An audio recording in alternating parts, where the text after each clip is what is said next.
Hürmetli vatandaş, bugünkü leksiyalarımızı başlayımız. Leksiyada size gacırız ya, Washington'da sözdeyimiz. Bugün çiğsaq 2020 yıl. 10. ayının 24. günü hafta şembe.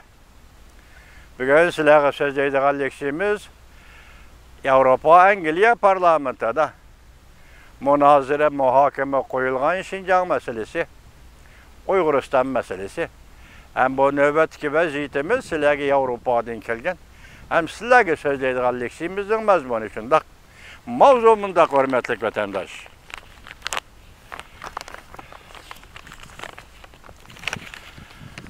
Dünya cunguğu tık yüzden işke ahırı cüret kıldı mı?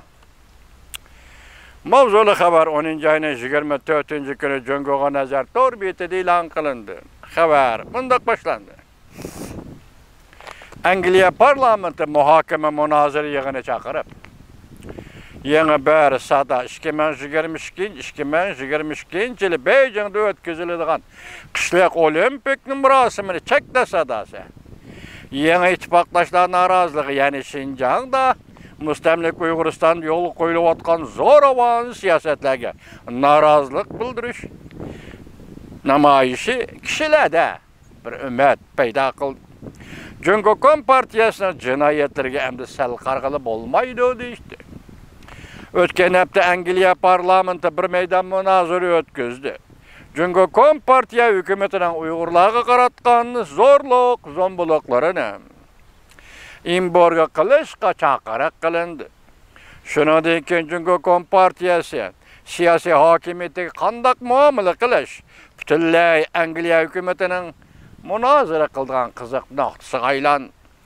Bu qatimqi münazarada xalqarada 150 ming kishilik imzo qo'ygan yordam talab qilish, kishilik huquq bo'yicha yordam talab qilish xiti bilan boshlangan münazara edi. Angliyada Buyuk Britaniya taqim aralari siyosiy partiyasi har qaysi joylardagi parlament a'zolari bu qatimqi münazaraga qatnashib, ular kuchlik va qoyil qilarli qoldi. Jungokom partiyasiga harakat qo'llanamiz deyishdi. 2 yil burun Jungokom partiyasining siyosiy mahbuslarning ichki a'zolarini kesib elish va setish qilmishlari oshkorlangan edi. O'tgan 2 yil mobaynida Jungokom partiyasi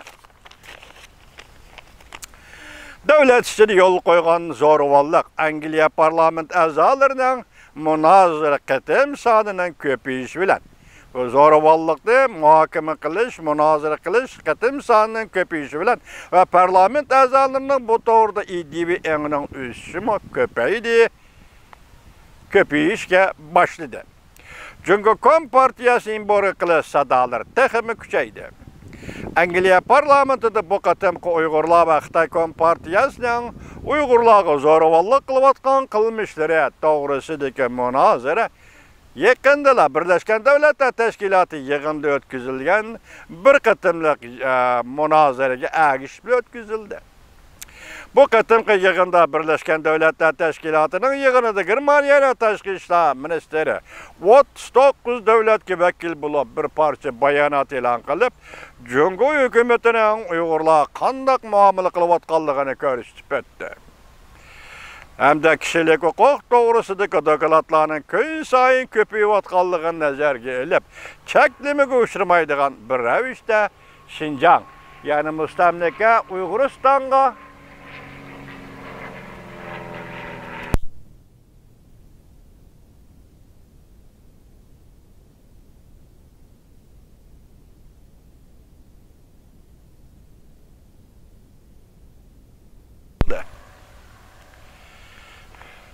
O'tgan yili 7. ayda Birlashgan Davlatlar Tashkilotining umumiy yig'inida 22 davlat Jungoning Şinjan siyosatiga, ya'ni Uyg'uriston siyosatiga qarshi turgan kundan hisoblaganda bugun Angliya parlamentida münazara muhokamaning uyushtirilishi va Xitoyning Jungo hukumatining Şinjan yo'l qo'yayotgan siyosatlarini muhokama qilishi bu endişinin devam etken yıldaki Birleşken Devletler Teşkilatı'daki münazirinin ve bu yılki Birleşken Devletler Teşkilatı'daki münazirinin davamı üstüde Angliya parlamenti delip verildi.